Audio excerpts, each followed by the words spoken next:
Hi, I'm OEA President Scott Tomorrow. Time for my weekly update. We have lots of things that are happening all around OEA this week. I just want to give you a quick rundown of those and then talk a little bit more about just what this election means to me personally.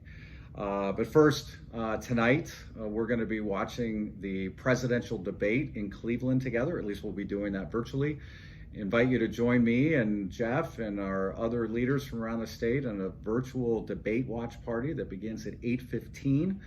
We'll be listening carefully to Donald Trump and Joe Biden and what they have to say about education issues. Our Ohio's New Educator Group, is hosting a Back to School and Beat the Stress trivia night tomorrow night, Wednesday, September 30th at 6 o'clock p.m. This weekend, we're going to be joining our fellow committee members from across the state of Ohio, over 150 members, for All Committee Weekend, working on the important priorities of this organization.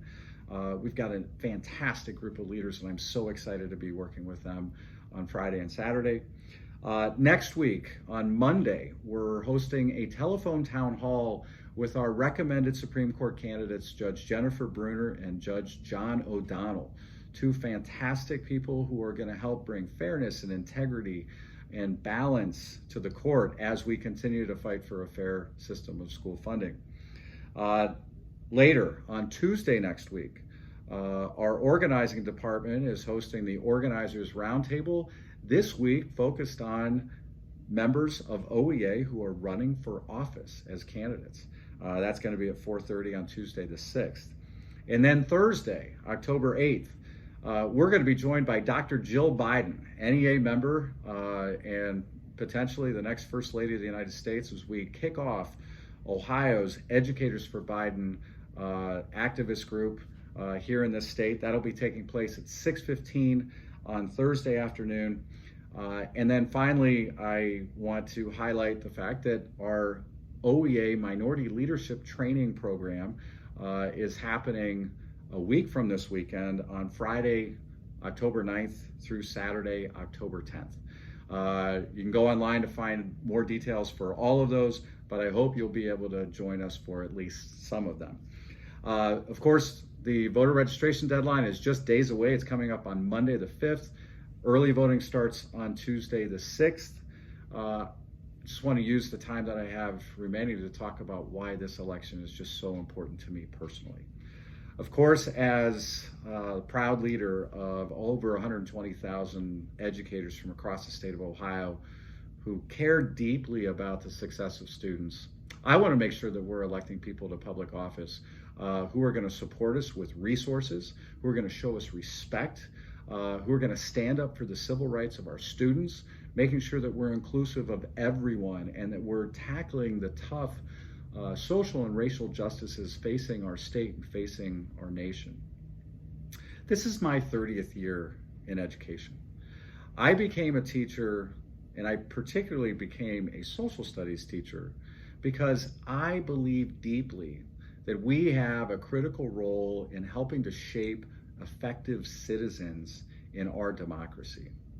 I went into education because I wanted to instill in my students the problem-solving, critical thinking, decision-making skills that are so essential if we're going to have a functioning democracy.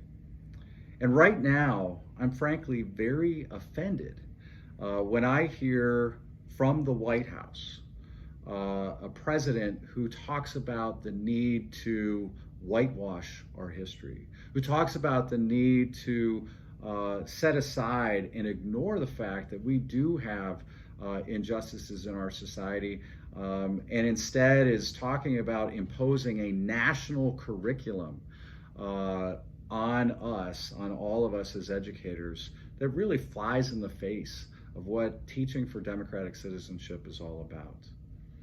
I've always been so proud of our nation. I've been so proud of our union movement. I've been so proud of our education profession.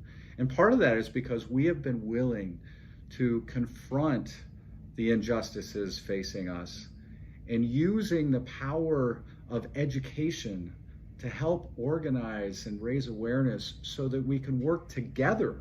And the union movement is so critical for this, work together to bring about justice. That's why this election is so personal for me. I know each of you has your own reason for participating in this election.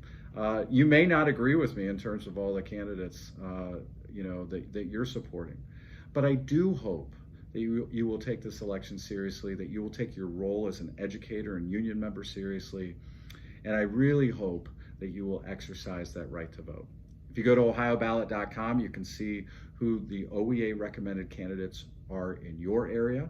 We'll continue to share ways that you can be actively involved in this election. But again, above all, I hope that you participate and that you yourselves will model effective citizenship through voting to your students. That's all I have for this week. Thank you very much.